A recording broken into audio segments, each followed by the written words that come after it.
Hey guys, I just wanted to do another short video for y'all, a review for chapter 3 stuff. So it's 3 homework assignments and a quiz due for chapter 3. So you got about 4 assignments due. If you have any questions, just shoot me an email or hop on the Google Hangout group. Today we're just going to be going over chapter 3 stuff. One other thing that I wanted to add is to be on the lookout for an announcement in regards to the exams, because I was just notified that the testing centers are still closed due to COVID. So when I know more information of how the tests will be done, I will let you know. They are going to be done online. They are still going to be proctored somehow. But this video is just for chapter 3 logic. So hope this helps. Alrighty, chapter 3 logic. The quiz has 15 questions and it's over 3.1, 3.2, 3.5, and 3.7. Remember, we put 3.1 and 3.2 together. So what you need to know, whenever you see the word and or but, really not going to see but, I don't think, you're going to replace it with this symbol. So this A without the line through it, you think and A, you can remember it that way. Whenever you see the word or, you're going to replace it with this V, you can say.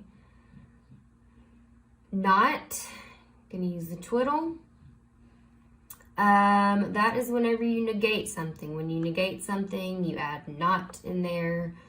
And you're going to use this little twiddle symbol. Remember, when you have 2 negatives, it makes a positive. So when you have 2 nots, it's going to be, they cancel each other out, pretty much. And then you have your if-then statements. So you're going to have a lot where they tell you to write the compound statements in symbolic form. I have 5 examples here for you. So they're going to give you all different sentences. I'm just going to use the same P and Q. P is, it is cloudy, and Q is, it is raining. So the first one that we're going to look at is it is cloudy and it is not raining. So we have our word and, so we know that we're going to be using our A symbol. So it is cloudy is the first part of our sentence. It is cloudy is P. So we have P, and it is not raining. So we have not Q. Okay, our next one, it is raining or it is not cloudy.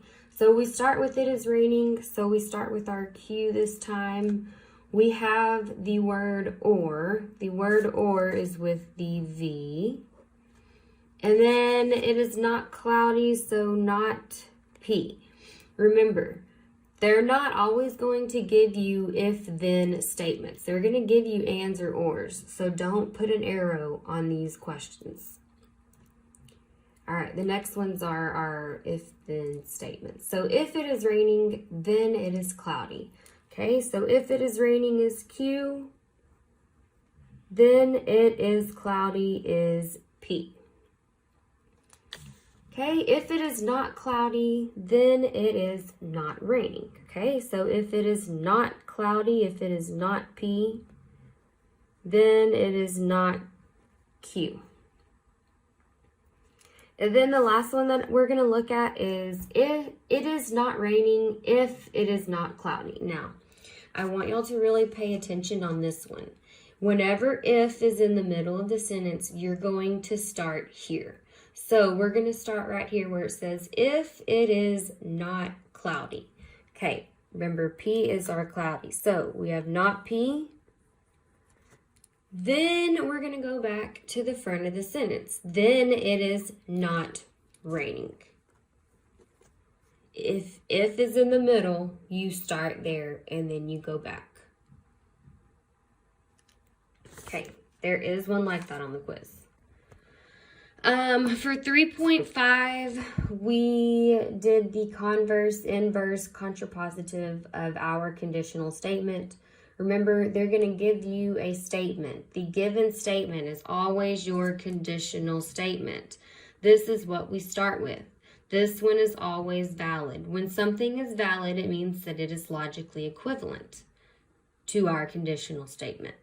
So our conditional statement is always valid because it is logically equivalent to itself. It's equal to itself.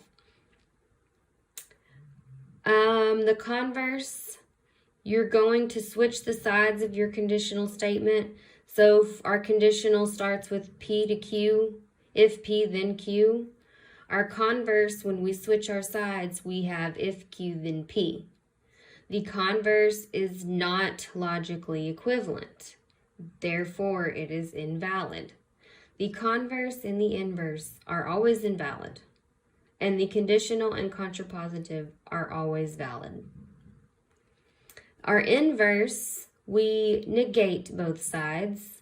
So the order stays the same, but we are negating. So we have if not P, then not Q. And again, these are invalid. And then our contrapositive, we do both. We switch and we negate. So we switch sides and we negate. We have if not Q, then not P. And these are always valid because these are logically equivalent. All right, let me move on. Okay. So this is an example. They're going to ask you to write the converse, inverse, and contrapositive of the given statement. So they're going to give you a statement that is always the conditional statement. This example is if it's a car, then if it's a BMW, then it's a car. So let's just say that BMW doesn't make any SUVs. They only make cars. So if it's a BMW, then it's a car. Okay, we're just going to name these P and Q. That's the easiest thing, if P, then Q. Okay, so our converse. Remember, our converse, we switch sides. So if we're going from P to Q on the conditional, we're going to switch our sides, and it's going to be if Q, then P. Okay, if we do if Q, then P, it says if it's a car, then it's a BMW. So do you see how this doesn't really make sense? Our given statement says if it's a BMW, then it's a car. That is assuming that BMW only makes cars, no trucks, no SUVs, none of that. So BMW only makes cars. If it's a BMW, then it's a car. But if it's a car, then it's a BMW isn't valid, because if it's a car, it could be like a Mustang or something, which is a Ford. So it's not logically equivalent to our first statement.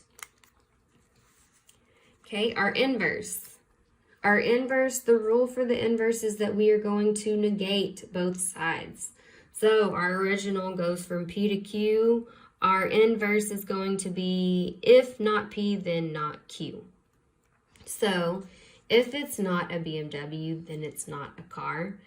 And that doesn't make sense either. It's not logically equivalent, because if it's not a BMW, then it's not a car. It can still be a car. Again, if it's like a Mustang or something, it's a Ford, but it's still a car.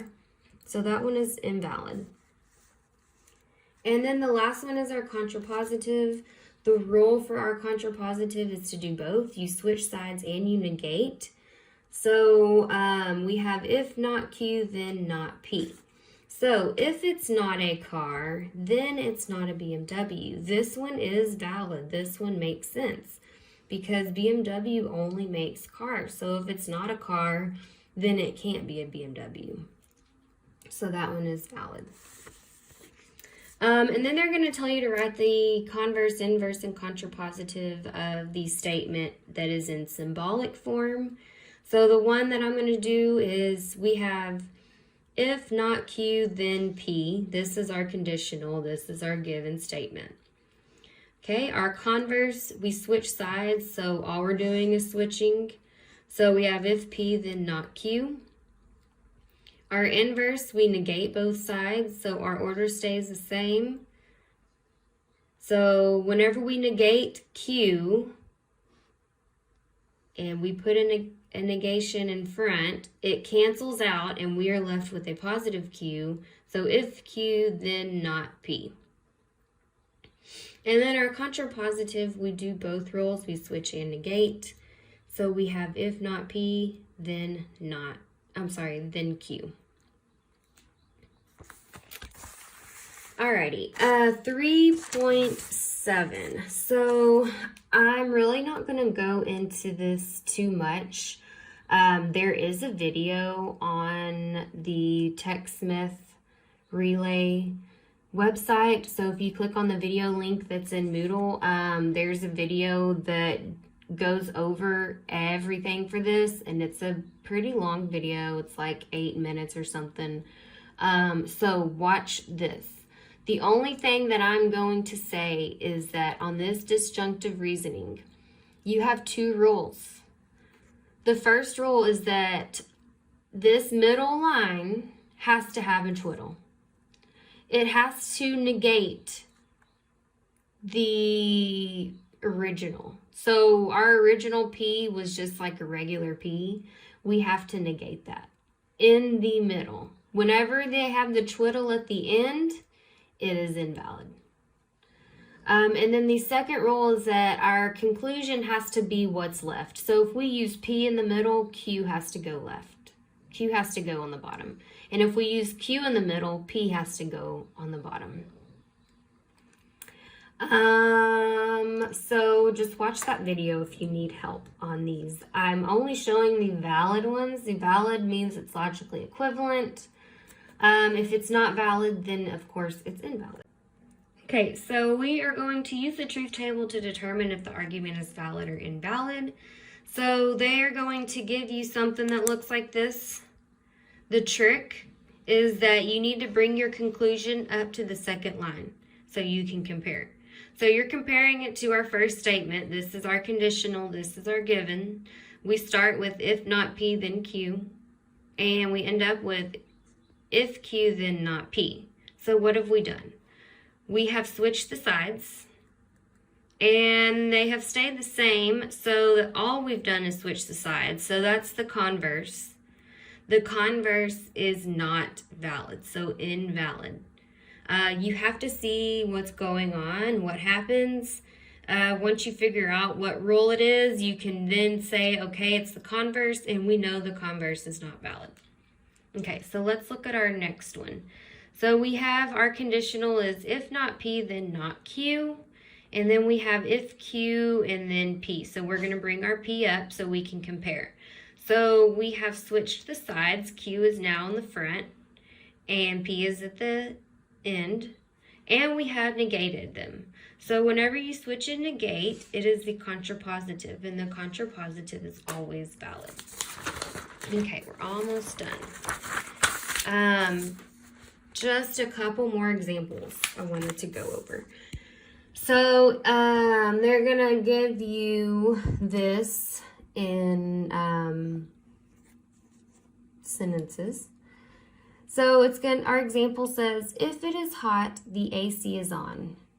The AC is not on, therefore it is not hot. So they're gonna tell you to figure out if it's valid or invalid. And then you're going to have to write the argument in symbolic form. So the easiest thing to do is to label your sentences. Whenever we label, I just use P's and Q's. That's the easiest thing to do. If it is hot, the AC is on. If P, then Q. The AC is not on, not Q. Therefore, it is not hot. So whenever we compare, we have switched sides and we have negated, so we have our contrapositive, so it's valid. Whenever you write it out, these brackets in parentheses and this never change. So if you want to write this down, This is kind of like just like a blank formula for you to put your pieces in. Everything is going to go into this. Alrighty, and then the last one that I wanted to go over is they're going to give you like a first premise, second premise, and then you have to figure out what the conclusion is. So if I go on vacation, I go to the beach. If I go to the beach, I get sunburned. What is our conclusion? They want a valid conclusion. So I'm going to label. If I vacation, I go to the beach. If P, then Q. If I go to the beach, I get sunburned. If Q, then R. So our conclusion, if we go from P to Q and Q to R, and then I can join these together because if we're going P to Q and Q to R, then P has to go to R. So P to R would read, if I vacation, I get sunburned. All right, and that is all for this review.